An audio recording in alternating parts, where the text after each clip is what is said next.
I'm Kiran Hargrave and I write books for children, young adults and adults. And I'm here specifically to talk to you about some of the top tips that I myself learned when I was writing my first ever gothic thriller, The Deathless Girls. Now, maybe if you're hoping to write something that you want to create some sort of menacing atmosphere or some level of suspense, you might not be wanting to write an out-and-out horror like I did with The Deathless Girls. You might want to be writing something that will just keep your reader gripped in that moment or will keep your reader guessing what's going to happen. So hopefully some of these tips will be useful even if you aren't looking to write a specific genre. First of all, I would recommend studying up. And what I mean by this is learn from the masters. I believe that the best way to learn how to be a writer is to read as much as possible and read into the genre that you're trying to achieve. So for The Deathless Girls, for example, I did want to use some of those classic horror gothic tropes, but I wanted to play with them a bit. So I looked at books that did that.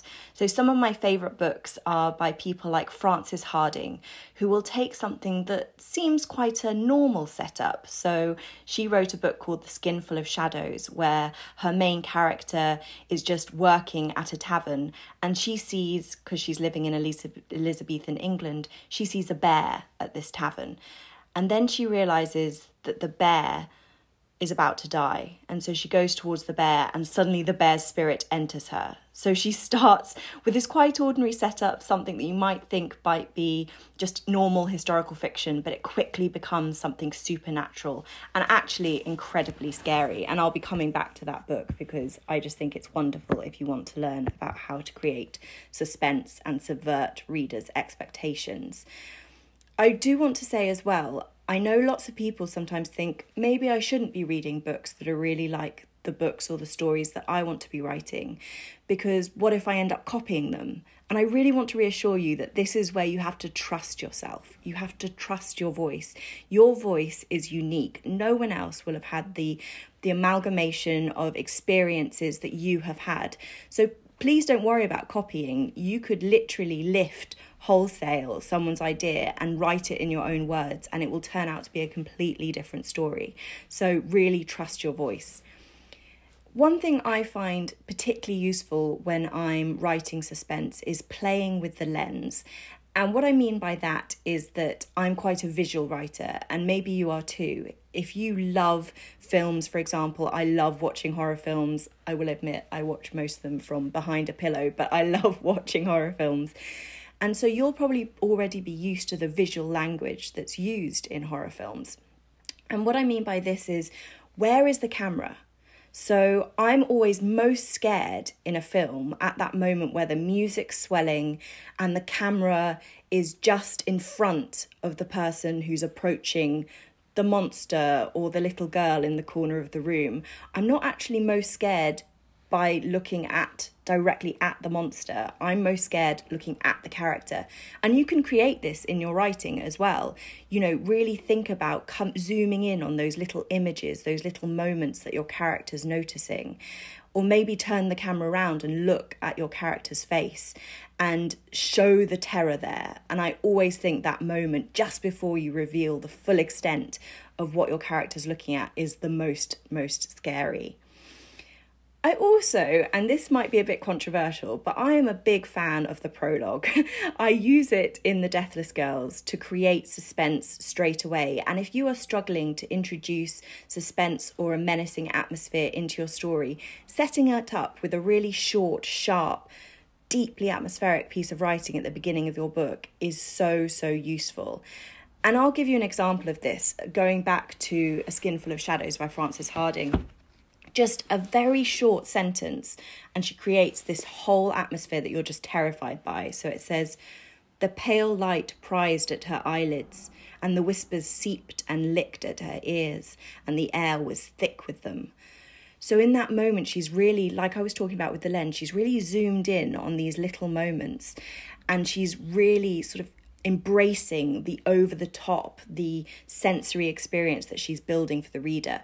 But you can't do that all the way through a book, because I think it's like it will kind of just all get a bit heavy. So really think about introducing that prologue and really setting the scene, and you'll have your reader wondering all the way through, what does she mean? What did they mean when they said the pale light prized at her eyelids? Was the light literally, did it have fingers? Was it like opening her eye? Or is it just a figure of speech? So that's a really great way to keep your reader guessing and keep your reader engaged from the very first page. Now, I'm talking a lot about Gothic fiction because that's something that I really love, and there are classics like Rebecca, or there are writers who are writing into it in quite a modern way. There's a brilliant book called Bone Gap by Laura Ruby that just basically turns the Gothic thriller tropes on their head. So if you don't know what I'm talking about when I'm talking about these tropes, it's basically an isolated location like a castle or a fancy house or a block of flats where no one else is living, and then there's a normally female character who is sort of brought into that situation by a mysterious male character. I really encourage you to play around with these tropes, because I've seen some fantastic horror films recently that take place in things like broad daylight. You know, we think about needing to create suspense in our writing. It was a deep, dark night.